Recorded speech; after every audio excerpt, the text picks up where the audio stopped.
Baik, Assalamualaikum warahmatullahi wabarakatuh. Saya Ayu Intan Sari dan rekan saya Uswatul Maliha. Kami dari kelompok 9 akan mempresentasikan hasil makalah kelompok kami. Baik, untuk mempersingkat waktu, saya akan menjelaskannya. Yang pertama yaitu pengertian strategi dakwah. Strategi sendiri berasal dari kata bahasa Yunani yaitu strategia yang berarti kepemimpinan atas pasukan atau seni memimpin pasukan. Jadi kata strategia bersumber dari kata strategos yang berarti berkembang dari kata status dan kata gain atau memimpin sampai masa awal industrialisasi. Untuk kita sendiri, strategi lebih dikenal dengan taktik, siasat, seni memimpin pasukan ataupun serta rencana jangka panjang untuk mencapai suatu tujuan tertentu atau suatu tujuan dari sebuah organisasi atau lembaga. Dan selanjutnya yaitu pengertian dakwah. Dakwah adalah setiap usaha ataupun aktivitas dengan lisan maupun tulisan yang bersifat menyeru, mengajak, memanggil manusia atau lainnya untuk beriman kepada Allah Subhanahu wa taala sesuai dengan garis-garis akidah dan syariat serta akhlak Islamiyah. Dakwah lebih dikenal sebagai aktivitas dan upaya untuk mengubah manusia, baik individu maupun masyarakat, dari situasi yang tidak baik menuju situasi yang lebih baik. Dakwah juga bisa diartikan sebagai berikut. Yang pertama yaitu dakwah adalah suatu aktivitas atau kegiatan yang bersifat menyeru atau mengajak orang lain menuju kebaikan ataupun mengamalkan ajaran Islam. Dan yang kedua adalah dakwah bersifat suatu aktivitas yang pelaksanaannya bisa dilakukan dengan berbagai cara ataupun metode. Yang ketiga, dakwah adalah suatu proses penyampaian ajaran agama Islam yang dilakukan secara sadar dan sengaja. Dan yang terakhir, dakwah adalah kegiatan yang direncanakan dengan tujuan untuk mencari kebahagiaan hidup dengan dasar keridhaan Allah Subhanahu wa taala. Baik, selanjutnya adalah pengertian strategi dakwah. Strategi dakwah adalah perencanaan yang berisi suatu rangkaian kegiatan dakwah yang didesain untuk mencapai suatu tujuan dakwah. Dalam hal ini ada dua yang perlu diperhatikan, yaitu yang pertama adalah strategi merupakan rencana ataupun tindakan rangkaian kegiatan dakwah yang termasuk penggunaan metode dan pemanfaatan berbagai sumber daya dan kekuatan. Dan yang selanjutnya yaitu strategi disusun untuk mencapai suatu tujuan tertentu. Artinya di sini adalah dari arah dari semua keputusan penyusunan strategi dakwah tadi yaitu adalah pencapaian suatu tujuan. Nah, oleh sebab itu sebelum menentukan sebuah strategi perlu dirumuskan tujuan yang jelas serta dapat diukur keberhasilannya. Jadi di sini intinya tujuan utama dakwah itu adalah perubahan sikap dan perilaku mad'u sesuai dengan ajaran Islam. Nah, tujuan dakwah sendiri bisa dapat dicapai sekaligus karena mengubah sikap dan perilaku seseorang bukan pekerjaan sederhana. Jadi harus ada tahap-tahapnya ya. Baik, yang selanjutnya kita memasuki poin B, yaitu macam-macam strategi dakwah. Baik, adapun macam-macam strategi dakwah, yang pertama adalah strategi sentimental. Nah, strategi sentimental sendiri adalah dakwah yang memfokuskan aspek hati dan menggerakkan perasaan dan batin mad'u.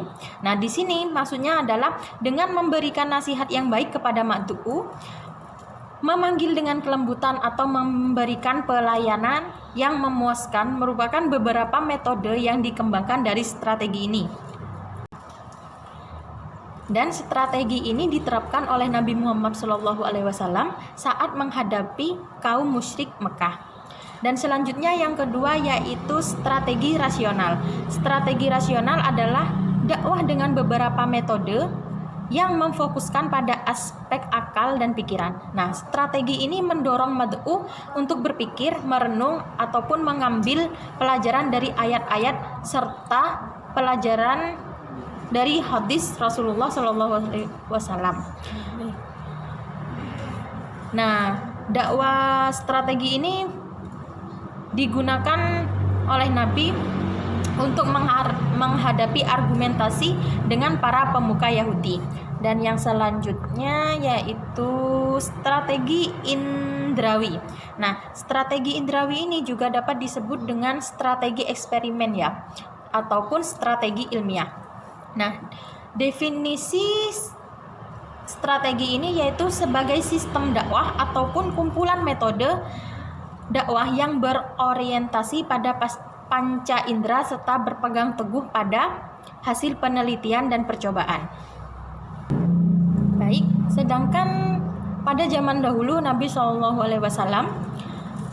mempraktekkan Islam sebagai perwujudan dari strategi indrawi ini yang disaksikan oleh para sahabat ya.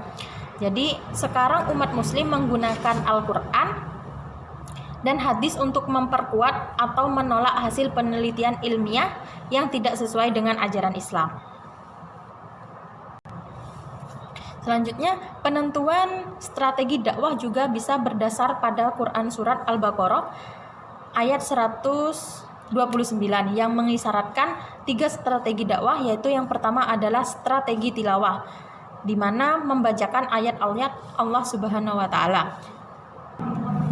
Selanjutnya adalah strategi tazkiyah, yaitu menyucikan jiwa. Strategi tazkiyah adalah yang melalui aspek kejiwaan ya, salah satu misi dakwah dengan tujuan untuk menyucikan jiwa manusia. Yang terakhir dengan menggunakan strategi taklim, yaitu dengan mengajarkan Al-Quran dan Al-Hikmah. Baik, mungkin sekian untuk poin yang saya terangkan. Selanjutnya akan dilanjutkan oleh saudari Uswatul Malihah. Baik, selanjutnya yang C, pengertian pondok pesantren. Nah, pondok pesantren berasal dari bahasa Arab funduk yang artinya penginapan, hotel atau asrama. Nah, pesantren berasal dari santri yang artinya adalah tempat tinggal santri. Pesantren merupakan sebuah lembaga pendidikan dan penyiaran agama Islam. Pesantren juga sebagai lembaga keagamaan yang mengajarkan, mengembangkan, dan menyebarkan ilmu agama Islam. Tapi pesantren modern tidak hanya mengajarkan ilmu agama saja, tapi juga ilmu umum, keterampilan, dan yang lainnya. Nah, secara umum, pondok pesantren memiliki 5 perangkat atau 5 unsur. Yang pertama, masjid. Masjid merupakan tempat segala aktivitas, tempat untuk sholat berjamaah, sholat Jumat, bahkan untuk belajar kitab. Yang kedua, kiai. Kiai adalah pengasuh pondok pesantren. Nah, biasanya kiai ini juga pendiri pondok pesantren tersebut. Yang ketiga, santri. Santri adalah siswa atau murid yang belajar di pesantren. Nah, santri ini merupakan elemen yang paling penting. Nah, santri dibagi menjadi 2. Yang pertama, santri mukim, yaitu santri yang berasal dari daerah yang jauh dan menetap di pesantren tersebut. Yang kedua, santri kalong, yaitu santri yang rumahnya dekat, yang berasal dari desa-desa di sekeliling pesantren yang tidak menetap dan mereka pulang pergi dari rumahnya sendiri. Yang keempat, pondok atau asrama. Jadi asrama itu tempat menginap para santri mukim. Yang kelima, kitab kuning. Nah, pengajaran kitab kuning berbahasa Arab dan tanpa harokat disebut dengan kitab gundul, merupakan satu-satunya metode yang secara formal diadakan dalam komunitas pesantren di Indonesia. Yang D, pembinaan keagamaan. Menurut KBBI, pembinaan merupakan proses, cara, penyempurnaan usaha dan tindakan serta kegiatan yang dilakukan secara efisien dan efektif untuk memperoleh hasil yang lebih baik. Nah, dengan pembinaan ini menjadikan manusia dapat berubah lebih baik dalam kehidupan sehari-hari. Pembinaan keagamaan adalah kegiatan yang dilakukan oleh seseorang dalam rangka memberikan bantuan kepada orang lain yang mengalami kesulitan rohaniah dalam lingkungan hidupnya. Mungkin sekian dulu presentasi dari kelompok kami, kurang lebihnya kami mohon maaf. Wassalamualaikum warahmatullahi wabarakatuh.